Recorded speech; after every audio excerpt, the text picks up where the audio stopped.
Pues puede tomar su lugar. Vamos a reconectarnos con un concepto que veníamos nosotros manejando desde el año pasado. No sé si recuerda que habíamos estado hablando de echar raíces y nos habíamos estado hablando acerca de lo que era echar raíces en la palabra de Dios y el estudio bíblico, y habíamos dicho algo que yo espero que usted se acuerde, que decíamos que el objetivo no es tener conocimiento, sino un cambio de vida, que en nuestras vidas deba de haber un cambio. Ahora, recientemente me han estado preguntando de nuevo, yo no sé en el caso de usted, pero a mí me preguntan, bueno, ¿y cómo estuvo el año nuevo? ¿La pasaron bien? Le digo, sí. Pasamos bien la Navidad y el Año Nuevo, y ambas cosas estuvieron, bueno, a nosotros nos agradaron porque estuvimos en familia. Entonces nos fueron a visitar mi hija, mi yerno, y fue un bonito tiempo. Y ellos estaban viendo un documental en lo que yo andaba pajareando por ahí, y hablaban acerca de las focas en ese documental, no sé si te acuerdas. Y sacaban el caso así de una foca bebé que nace, y ni supe cómo fue, pero la muy burra foquilla fue y se perdió. Entonces agarró y entonces ahí andaba a ver cómo le hacía para regresar con todas las demás focas, y luego tenía que encontrar a la mamá. Y entonces anda ahí navegando contra las olas y azotándose por acá. Y en una de esas, bueno, se pone ya, llega y encuentra donde están ya todas las demás focas. Y está así como, llora, y se pone y a tratar de llegar, porque si no, pues se va a morir de hambre, pues. Y entonces pues, está cansada, la foca bebé, la pone y tiene una cara de tristeza, así como de, ay, ¿por qué me pasan estas cosas? Y el caso es que se pone y dan un dato. Y dicen que ahí en medio de toda la multitud de focas, y todas están así, y es un escandalero, pero dice que en las primeras 2 horas de vida, la foca bebé tiene la capacidad de memorizar cómo es la voz, el tono particular, lo que es semblante particular de la mamá foca. Y entonces está escuchando así, bla, bla, bla, bla, bla, y escucha y dice, allá está mamá. Y entonces en lo que la mamá está por allá pillando desesperada, la foca bebé la escucha y ahí va, y llega e increíblemente la distinguió. Haga de cuenta Superman, ¿no? Así que escucha y eso es tal cosa. Y así yo me quedé, wow. Le cuento esta historia por 2 razones. Una, porque nos dice la Escritura que Jesús es el buen pastor y sus ovejas oyen su voz. En Juan 10:10. Y dice que nos habla de que el ladrón no viene sino para robar, matar, destruir, pero nosotros podemos reconocer su voz. Y así es la foquita esta. Reconoce en medio de toda la multitud de focas, puede distinguir la voz de la mamá. En nuestro caso, ¿nosotros podremos distinguir la voz de Dios? Haga de cuenta, es como si tuviéramos un radio, no se me olvidó meter la imagen acá, pero que usted estuviera ahorita, imagínese uno de esos radios antiguos, no donde le pone digitalmente, sino que usted le anda sintonizando así, y le dicen, es la 94.7, y usted ahí va y le busca, y le mueve un poquito más y un poquito. Entonces, lo que le quiero decir es, ahorita están todas las frecuencias del radio en este salón. Y todas las señales celulares que se puede imaginar, y las señales de Wi-Fi. Si pudiéramos ver las señales, hay un ruido espantoso que está pasando por las ondas aéreas aquí. Pero si fuéramos como la foca chiquita o como el radio, le hacemos y aislamos y distinguimos la voz de Dios. Eso es la oración. Y entonces lo que nosotros queremos hacer es aprender a distinguir la voz de Dios y a entrar en oración. Nosotros queremos echar no solamente raíces en la palabra de Dios, sino aprender cómo nos van a llevar a poder echar estas raíces, porque son fundamentales. Si no, pues no crecemos. Le voy a contar otra historia. Este pastor es muy reconocido, muy amado. Ahorita, el día de hoy, de hecho, estaba el memorial de lo que fue el presidente Jimmy Carter. Y entonces estaban hablando cantidad de personalidades para reconocer las muchas cosas que él hizo.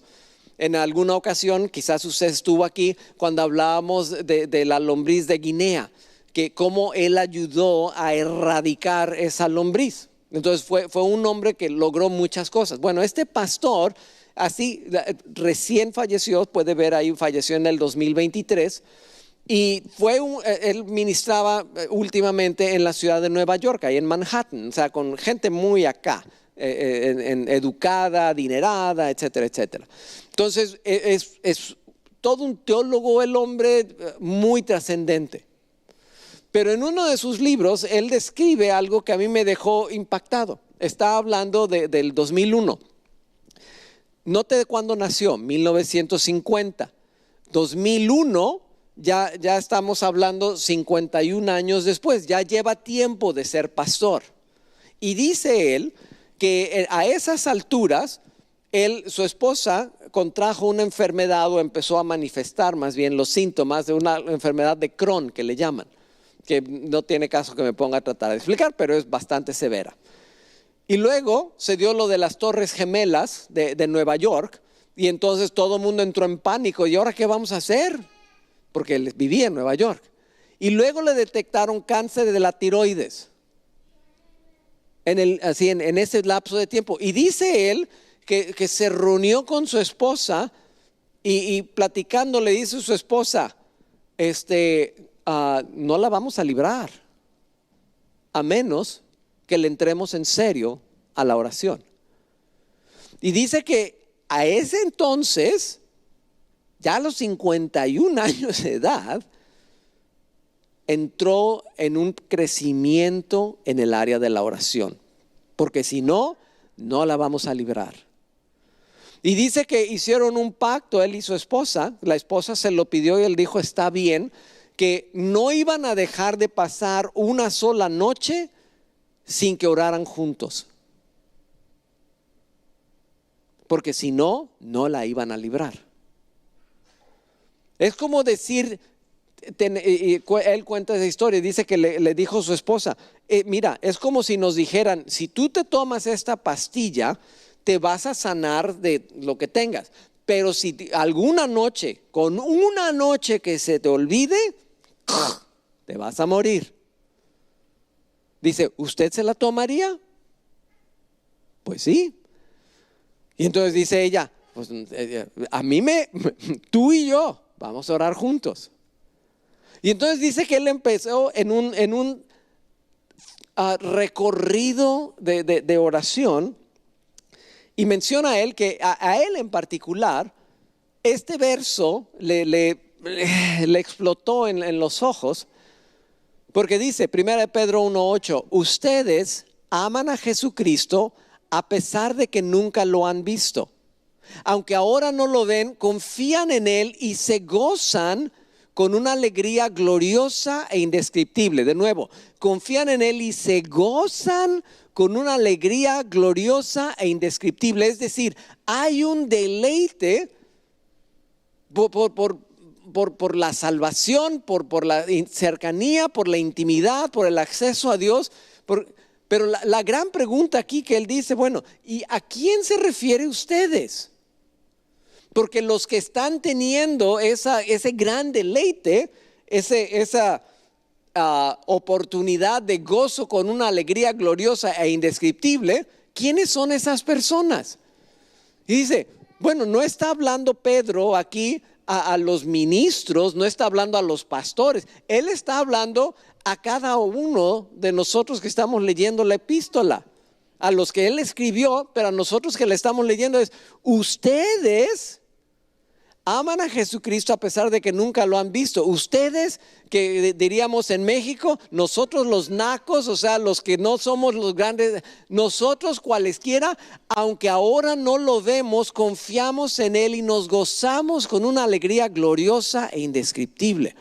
Y entonces, la pregunta que Él se hizo y que yo le quiero lanzar a usted es: ¿usted tiene este tipo de experiencias cuando va delante de Dios y le dicen, vamos a orar? Ay, otra vez. Y entramos como si fuera un deber y no llegamos a aprovechar la oportunidad que está dando Pedro aquí, que dice: confían en Él y se gozan con una alegría gloriosa e indescriptible. Y la realidad, no lo dice él, pero lo dijo otra persona. A ver, trate de imaginarse usted, si el cielo fuera una extensión de nuestras reuniones de oración, ¿usted quisiera irse al cielo? Y algunos van a decir: ay, no, qué aburrido. Y entonces, ¿de dónde viene ese gozo? ¿De dónde viene esa relación a la que se está refiriendo? Y entonces lo que él reconoce y lo que yo puedo reconocer también a mis años, 59 ya, la oración es un recorrido de toda la vida. No, o sea, así como lo ve el monillo ahí, no crea que llega uno así nomás dice: ah, sí, ya. O sea, como si lo prendemos y lo apagamos. O sea, ya estoy orando. O sea, podemos ir aprendiendo más de el por qué, el cómo, el cuándo. O sea, podemos variar el método y luego necesitamos pensar en qué es lo que queremos lograr en la presencia de Dios. Y de eso vamos a estar hablando en otras futuras ocasiones. Pero por decir, o sea, una de las cosas que la gente quiere cuando ora es: ay, yo voy a pedir que Diosito lindo me haga esto. Nosotros queremos de alguna manera hacer que Dios haga lo que nosotros queremos. Pero no es ese el propósito de la oración. Porque del deleite inefable e indescriptible, pues no viene de eso, de que traigamos a Dios marcando el paso. Y entonces, ¿por qué viene eso? Note conmigo en el capítulo 11 de Lucas, en el verso 1, una vez Jesús estaba orando en cierto lugar. Cuando terminó, uno de sus discípulos se le acercó y le dijo: Señor, enséñanos a orar, así como Juan les enseñó a sus discípulos. Jesús dijo: deberían orar de la siguiente manera: Padre, que siempre sea santificado tu nombre, que tu reino venga pronto. Danos cada día el alimento que necesitamos y perdónanos nuestros pecados, así como nosotros perdonamos a los que pecan contra nosotros, y no permitas que cedamos ante la tentación. ¿Ha oído esas palabras antes? Es decir, pues sí, eso es el Padre Nuestro. Pero ¿cuál fue la petición de los discípulos? Señor, enséñanos a orar. Entonces yo lo que le quiero decir es: ¿puede usted también hacer esta petición delante de Dios? Señor, enséñame a orar, porque así como Tim Keller, que ya era pastor, renombrado, y así como mi vida de oración necesita un reformateo bárbaro, porque si no, no la voy a librar. Y si usted está en una situación donde dice: es que ahorita hay amenaza, ya va a entrar el nuevo presidente y a ver qué va a pasar en esta área o en aquella, y sí, y en mi familia, y el clima, y las guerras, y ay, ¿qué vamos a hacer? Para eso está la oración. No nada más para resolver problemas, sino para poder tener un deleite en decir: Señor, yo puedo estar conectado contigo. Pero bueno, me estoy adelantando. Lo que estamos hablando es: los discípulos mismos llegaron delante de Jesús y le dijeron: para poder hacer esto, de ser tus discípulos, Necesitamos aprender a orar. Y si tenemos la humildad, nosotros también podemos decir, yo sí necesito echar raíces en oración. Yo quiero entrarle a ese recorrido. Capaz de que usted lleva ventaja sobre otros, pero usted y yo podemos mejorar en nuestra vida de oración. ¿Está usted de acuerdo? ¿Ok? Ahora, y la pregunta es, ¿quiere usted hacerlo? Entonces yo le quiero hacer varias sugerencias. Perdón, se me olvidó abrir un archivo aquí porque necesito leerle acá. Pero lo primero que nosotros necesitamos, agarrar es este tema de que nosotros necesitamos entender que pues Dios es real. O sea, para nosotros, simplemente si no entramos en una revelación donde Dios es real, pues ¿qué sentido tiene orar? Hemos estado hablando ya bastantes ocasiones de que nosotros podemos ver la realeza de Dios, nos dice la misma escritura, a través de lo que fue creado, a través de la creación, a través de las cosas que nosotros tenemos a nuestro alrededor.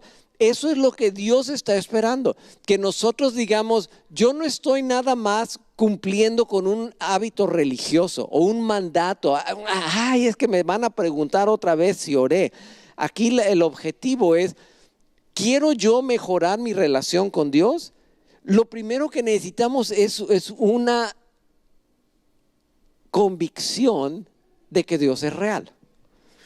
Para ello, lo que nosotros podemos ver en la escritura nos dice, considera las cosas que han sido creadas. Y yo le quiero sugerir, por ejemplo, si consideramos el mundo, la tierra y el mundo y el universo, lo grande, las cosas así enormes, decimos, wow. Así como la foca que yo le estaba explicando, nosotros podemos decir, ¿cómo es que en 2 horas tienen la capacidad la foca bebé de distinguir a su mamá de esa manera? Y de ese tipo de historias podemos, montonales. El mismo proceso de reproducción. Ahorita ya nos va a tocar ser abuelo. Mire, hay una grandísima posibilidad de que las cosas salgan mal en un embarazo. Pero la gran probabilidad es que las cosas van a salir bien. Capaz de que hereda mis orejas la niña, ¿no? O sea, ¿quién sabe qué va a suceder? Pero dice uno, wow, es increíble que el bebé salga y no me voy a meter en todos los detalles, pero sale el bebé y el bebé se puede, digamos, si se corta, se regenera. ¿Cuántos aparatos ustedes, por ejemplo, si yo agarrara el teléfono y la barrajo contra el piso y se quiebra y de repente le sale una manita y se empieza a reparar solito? ¿Verdad que no? Entonces nosotros decimos, de las celulitas así, sale ahí y sale el bebé y se puede reparar, pasa el tiempo y se aprende a defender de los virus y las bacterias y tiene todos sus sistemas y no sé qué, y luego por fin entra en el proceso reproductivo y dice, de lo esto se genera otro ser que se puede reproducir. Dice uno, ¡qué bruto! Es increíble. Y nos habla de un proceso de diseño. Se va uno al otro extremo, ya no a lo grande, al universo, se va uno a lo chiquito, a los microorganismos. Mi esposa luego me enseña, mira esta cosita bien curiosa. Y animalitos que están en el mar y dice uno, ¿y ahora? Y en el aire, y son microesferas de vida que dice uno, qué increíblemente creado. La mariposa, por ejemplo, nosotros las vemos, cuando la mariposa pasa acá en la metamorfosis, llega aquí, se mete aquí, cuando está en esta etapa, el crísolis, no sé si usted sabía, pero se hace líquido totalmente. O sea, se hace como un puré. No es que está ahí nada más. O sea, primero se desbarata y se hace como así. Si usted la abriera, chorrearía. Pero lo que es increíble es que ya que se forma otra vez y sale, tiene memorias de cuando era el gusano anterior. Y dice uno, ¿y eso cómo? Imagínese que usted lo mete en una licuadora y luego sale y todavía se acuerda. Dicen, ¿qué cosa? Y así muchos animales, o sea, los murciélagos que se pueden guiar por el sonido y no sé qué. Y los búhos, o sea, cantidad de cosas que dice uno, estas cosas son increíbles. Por ejemplo, esta señora, Sarah Salviander, ella es una astrofísica. Ella fue criada por ateos. Ella decía, que el cristianismo era filosóficamente trivial. O sea, bola de nacos locos. O sea, ¿cómo se les ocurre pensar que sea el cristianismo real? Pero fue estudiando las abundancias de deuterio en relación al Big Bang y con eso se quedó, dice ella, y si usted no entendió, no importa, pero ella, teniendo todos sus estudios, se quedó completamente asombrada por el orden que existe en el universo. Así como decir, oye, pero pues estas cosas no, o sea, decimos que fue el Big Bang, un gran estallido, y de ahí se generó aleatoriamente el asunto. Y dice, pero no es así el universo, está súper ordenado. Y dice, a tal grado es así que se puede explorar científicamente. Y entonces ella, a raíz de eso, se hizo cristiana. Dice ella, yo fui despertada a lo que el Salmo 19 nos dice claramente, que los cielos declaran la gloria del Señor. Pero ella lo ve y dice, no es posible. O sea, ella diría, Dios es real, Dios sí existe, Dios es el creador. Y nosotros necesitamos esa convicción. Otra convicción que necesitamos es la convicción de que Jesús es Dios. O sea, una cosa es decir, existe un Dios por ahí. Y como habíamos dicho en otra ocasión, el 90% de la gente cree que hay una vida después. O sea, cree que hay divinidad y vida después. Y religiones, mire, abundan. Pero llega Jesús y Él dice, yo soy el camino, la verdad y la vida. Nadie viene al Padre si no es por mí. ¿Sabe cuál? Mire, si yo fuera más inteligente, o más bien, si a mí me hubieran dado a escoger hacer el cristianismo, yo hubiera dicho, no, conforme a los patrones de hoy, no hay que hacerlo tan exclusivista. A ver, Jesús, no andes quemando la cosa. ¿Cómo que todos los caminos deben llevar a Dios? Hubiera sido más fácil y más popular. Pero llega Jesús y luego, digo, no sé si a usted le han dicho, ay, sí, es que los cristianos son muy exclusivistas. No, nosotros no, es Jesús el exclusivista. Él fue el que dijo, Él era el camino al Padre. Y no dijo que la religión, no dijo que el cristianismo, dijo que Él como persona era el camino al Padre. Y finalmente, dijo, se anunció, pues, él era Dios. Él daba a entender, yo tengo el mismo poder para juzgar que el Padre. Yo estuve ahí con la creación. O sea, dice uno, es muy amplio el tema para tratar de cubrirlo acá. Pero Jesús básicamente llegó y dijo, yo soy Dios. Por eso lo mataron. No lo mataron porque cometió pecados, lo mataron porque se hacía ser igual a Dios. Y entonces dice uno, bueno, ¿y qué evidencia tenemos de eso? Pues la evidencia principal que tenemos es la resurrección. Lo hemos mencionado en otras ocasiones. Hoy no vamos a hacer mucho hincapié en ello. Pero lo que le quiero decir es que, por ejemplo, está este señor, J. Warner Wallace. Él es un detective de homicidios, pero no cualesquiera homicidios, lo que le llaman cold case homicide. O sea, homicidios de caso frío. Esos casos que en el momento no los pudieron resolver y pasan los años. Ahorita vi en la noticia de esta semana, se resolvió un caso de una mujer que fue asesinada hace más de 50 años. Y dice uno, qué bárbaro. Porque ya van sacando con las nuevas técnicas, analizan el ADN y otras cosas y wow, impresionante. Y entonces este cuate, este señor Wallace, él usó sus aptitudes investigativas para analizar la evidencia de la confiabilidad de los evangelios. Y él llegó a concluir, criminalmente hablando, que los relatos son confiables y precisos para describir la resurrección de Jesús sin tener un motivo personalizado. O sea, de presunción. Y cuando él se dio cuenta de eso, dice él, para él todo cambió. Él renunció su ateísmo y escribió un libro que así se llama, Cristianismo de Caso Frío, Cold Case Christianity. Porque es así, el cristianismo es racional.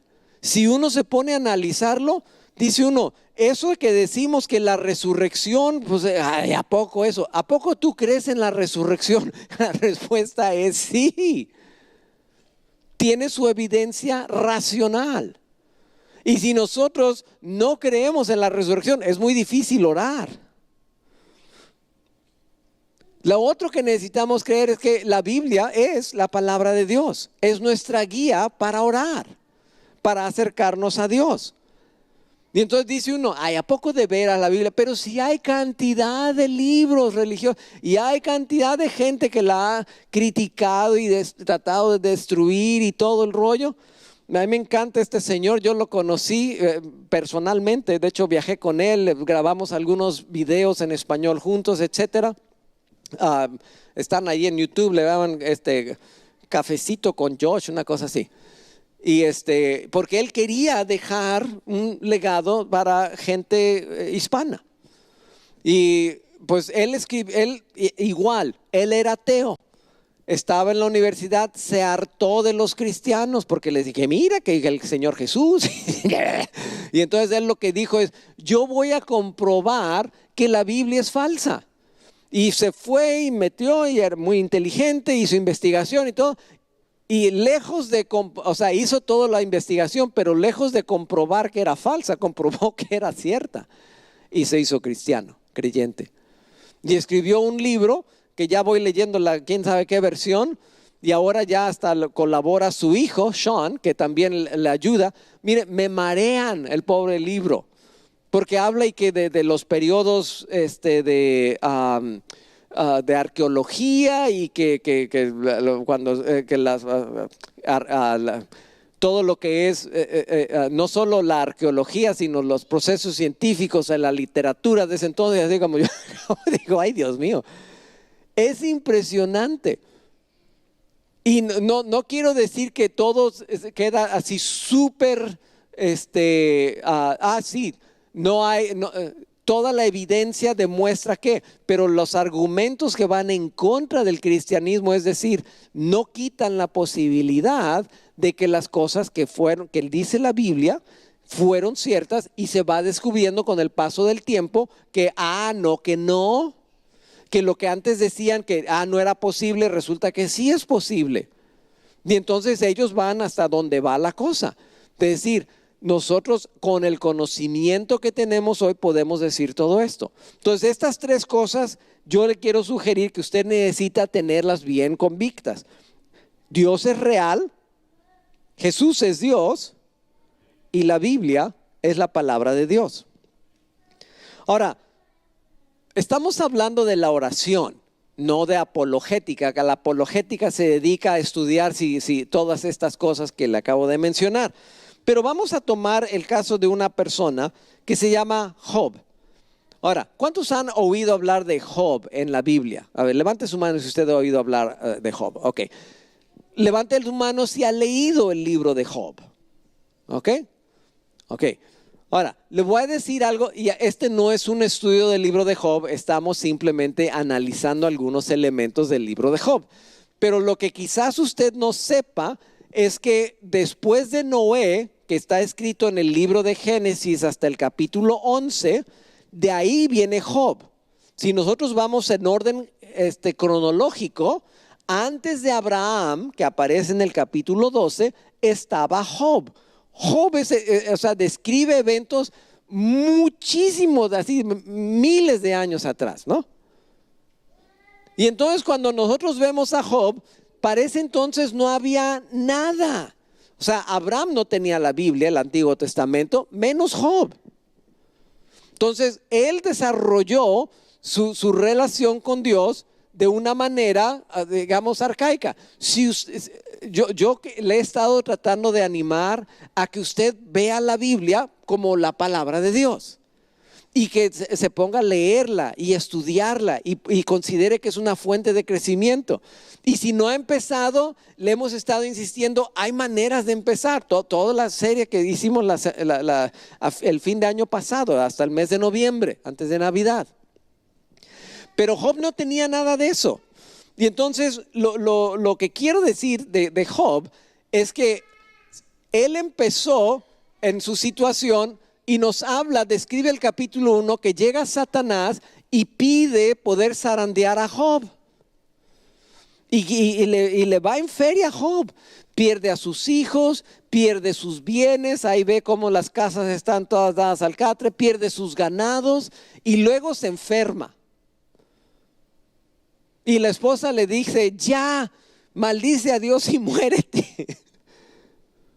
Y todo el libro de Job es una historia de Job quejándose delante de sus tres amigos, Bildad, Zofar y Elifaz, que vienen primero a decirle, ay, pobre amigo nuestro. Y después de un rato se hartan porque el Job empieza a decir sandeces. Empieza a quejarse es que Dios, entre ellos dice, es que no hay árbitro entre Dios y yo. Él me azota y se ríe de mí. Y dice uno, ¿de veras? ¿Ese concepto de Dios tiene? Y le dice a Dios cantidad de cosas que si nosotros las leemos, decimos, ay, le pegó hasta por debajo de la lengua a Dios. Pero a lo largo del libro, y esto que voy a decir es uno de los versos que a mi esposa le encanta, Dios ama la verdad en lo íntimo. Todo el libro de Job es Job expresando su sentir. O sea, nos dice que Job no se aleja de Dios, no hizo lo que la esposa le sugirió, maldice a Dios y ya muérete, o sea, olvídate de las cosas. Y él está tratando de entender a Dios y que a través de su oración con Dios es, ayúdame a entender porque no te entiendo así. Y si usted está en esa situación que dice, pues no que eres real, pues no que eres amor, pues yo no veo claro. Eso es oración finalmente.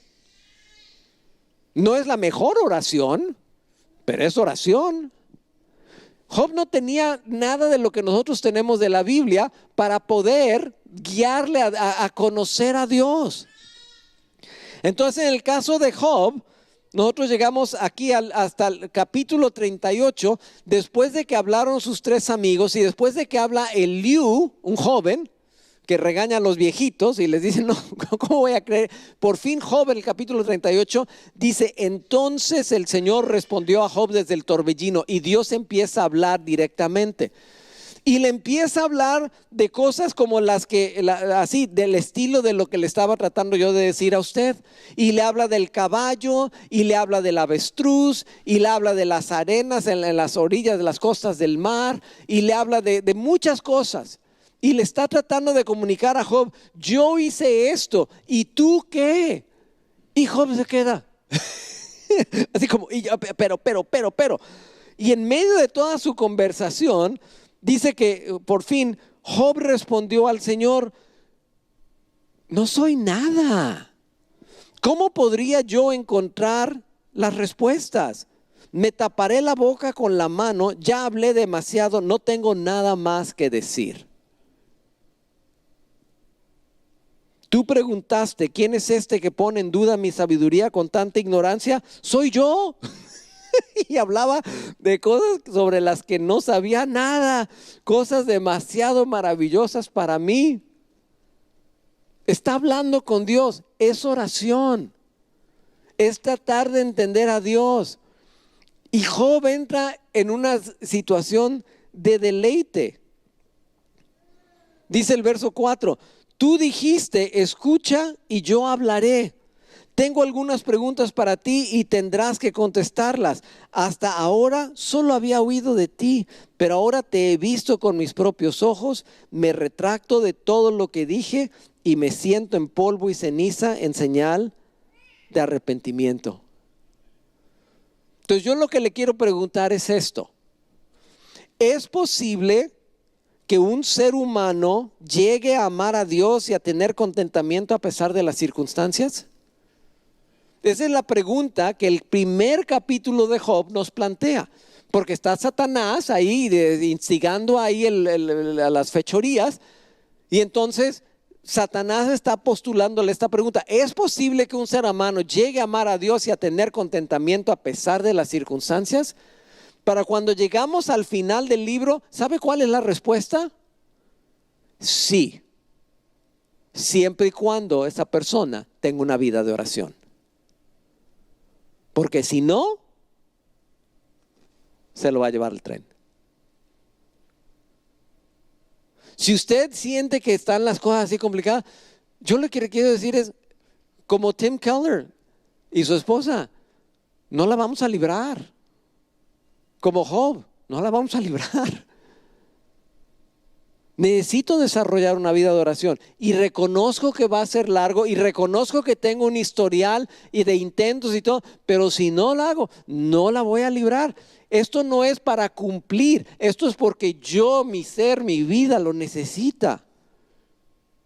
Le quiero dejar esta declaración. El poder de nuestras oraciones no depende de nuestro esfuerzo o técnica, sino de nuestro conocimiento de Dios.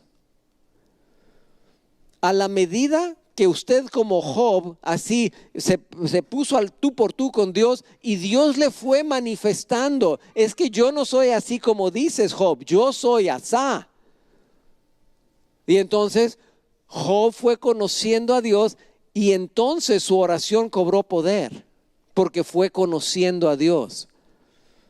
La mayor parte de la gente religiosa lo que quiere hacer es hacer que Dios se conforme al concepto religioso que tienen. Pero Dios ya es como es. Nosotros le conocemos a Él, no le manipulamos para que se haga como nosotros queremos. Y por eso es que tantas religiones, porque estamos tratando de manipular a ver si nos salimos con mi Dios es mejor que el tuyo. Pero no, Dios es como es y se acabó. Y entonces nosotros estamos tratando de descubrir cómo Él es, que Él es realmente. Y por eso es importante saber, Dios, Jesús es Dios, o sea, Dios es real, Jesús es Dios y la Biblia me dice cómo es Dios. Si yo no me meto, no voy a tener lo que Job, porque usted podría decir, ay sí que Job, qué lindo, pues él sí hablaba con Dios. Pero no, lo que nosotros aprendemos de la Escritura es que nosotros tenemos una ventaja. Nosotros conocemos a Dios conforme el Espíritu Santo nos ayuda a interpretar el mundo mediante la Biblia. Usted tiene lo que Job no tuvo, lo que Abraham no tuvo. Dice, pero es que ellos oían la voz de Dios. Es que usted tiene el testimonio de la Biblia y el Espíritu Santo que le enseña a través de la Biblia. Para que el mundo usted lo vea a través de la Biblia y no vea la Biblia a través del mundo. Luego veremos más de eso. Quiero terminar leyéndole este salmo. Esta es una persona, dice que es un salmo de Asaf, el Salmo 73. Y se lo voy a leer despacito, es un solo capítulo, pero reflexione, ¿ok? A ver si se identifica con Asaf. En verdad, Dios es bueno con Israel, con los de puro corazón. Pero en cuanto a mí, casi perdí el equilibrio. Mis pies resbalaron y estuve a punto de caer, porque envidiaba a los orgullosos. Cuando los veía prosperar a ellos a pesar de su maldad, pareciera que viven sin problemas. Tienen el cuerpo tan sano y fuerte. No tienen dificultades como otras personas. No están llenos de problemas como los demás. Lucen su orgullo como un collar de piedras preciosas y se visten de crueldad. Estos gordos ricachones tienen todo lo que su corazón desea. Se burlan y hablan solo maldades. En su orgullo procuran aplastar a otros. Se jactan contra los cielos mismos y sus palabras se pasean presuntuosas por toda la tierra. Entonces la gente se desanima y se confunde al tragarse todas esas palabras. ¿Y qué sabe Dios?, preguntan ellos. ¿Acaso el Altísimo sabe lo que está pasando? Miren a esos perversos, disfrutan de una vida fácil mientras sus riquezas se multiplican. Dice, ¿conservé puro mi corazón en vano? ¿Me mantuve en inocencia sin ninguna razón? En todo el día no consigo más que problemas. Cada mañana me trae dolor. Si yo realmente hubiera hablado a otros de esta manera, habría sido un traidor a tu pueblo. Traté de entender por qué los malvados prosperan, pero qué tarea tan difícil. ¿Está siendo honesto? Sí. Y de repente llega al verso 17. Dice, entonces entré en tu santuario, oh Dios, y por fin entendí el destino de los perversos.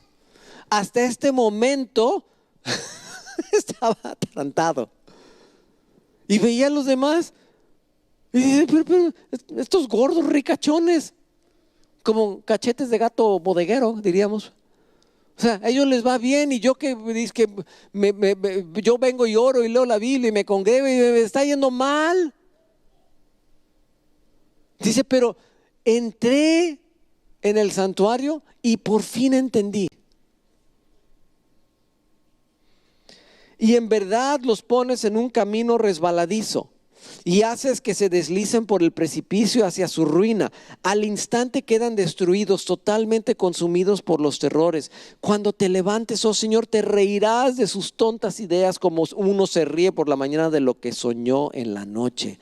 Entonces me di cuenta de que mi corazón se llenó de amargura y yo estaba destrozado por dentro.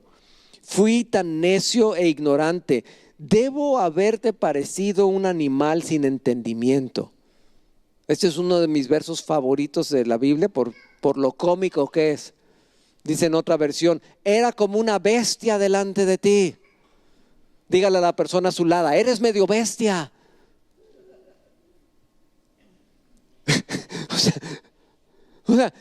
Así como no pensaba. Me guías con tu consejo y me conduces a un destino glorioso. ¿A quién tengo en el cielo sino a ti? Te deseo más que cualquier cosa en la tierra.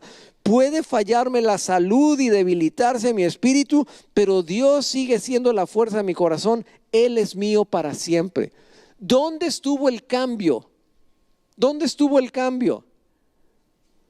Cuando entró a orar. ¿Por qué oramos? No es nada más para cumplir, es para ser transformados, para lograr conocer y entender a Dios y decir, y ese es el deleite del cual hablaba Tim Keller. Cuando decimos entonces, Señor, enséñanos a orar, es una pregunta muy seria. Y si usted dice, pero pues yo estoy medio viejo, no le hace. Si Tim Keller lo pudo hacer, usted lo puede hacer. Pero es que yo no sé leer, no le hace. Job no sabía leer.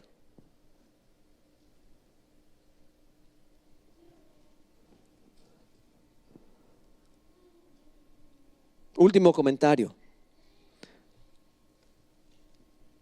Habíamos leído ahí cuando le dicen, ellos enséñanos a orar, Jesús dijo, deberían orar de la siguiente manera. ¿Cómo empieza la oración? ¿Cómo empieza? Padre. Siempre que Jesús hablaba con el Padre, le llamaba Padre. Hubo una excepción. Cuando estaba en la cruz y a punto de morir, nos dice a eso de las 3 de la tarde, Jesús clamó en voz fuerte, Elí, Elí, lema sabactani, que significa, ¿qué significa? Dios, note cómo no dijo Padre mío. Es la única vez que Jesús no le llama al Padre, Padre, le llama Dios. ¿Por qué? Porque Él tomó el pecado de usted y el mío, y estando en la cruz se hizo maldito y Dios Padre se tuvo que separar de él. Y perdió el derecho de llamarle Padre por el pecado. La comunión que tenía antes la perdió en ese momento. Jesús se hizo maldición y perdió el derecho de orar a su Padre como Padre, para que usted y yo pudiéramos ganar ese derecho. Y por eso Él nos dijo, cuando ustedes oren, oren Padre. ¿Quieren ustedes aprovechar ese privilegio que nos ha sido dado? ¿Se atrevería a menospreciar el gran sacrificio que hizo ese Jesús, que es Dios, que vino a la tierra a morir? Y capaz de que usted dice, ¿por qué no podemos encontrar otras canciones que cantan de otras cosas más que del sacrificio de Jesús? Porque sin eso no somos nada. Es la clave para la vida que tenemos. Póngase de pie conmigo.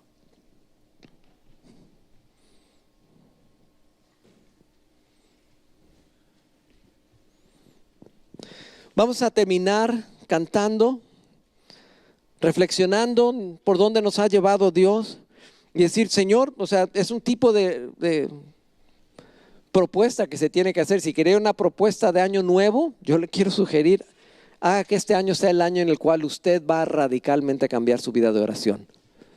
Yo no le estoy hablando de que vaya a cumplir con un requisito religioso. Descubra, como lo descubrió Job, a través de queja y quién sabe qué. Descúbralo como el salmista. Algo que vamos a ver más adelante es, ¿cómo aprendemos a orar? Pues vemos cómo oraba la gente en la Biblia. Y veremos el Padre Nuestro. Ese va a ser la culminación, porque es el mejor ejemplo que tenemos. Si Jesús dijo, oren así, pues entonces vamos a ver qué es lo que quiso decir. Pero muchas veces oramos mal.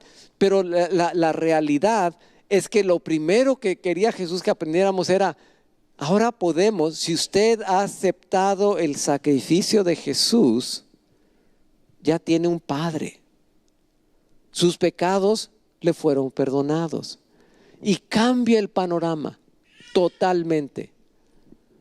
Y eso es lo que nosotros queremos, poder reconocer eso, que hay una oportunidad para cada uno de nosotros.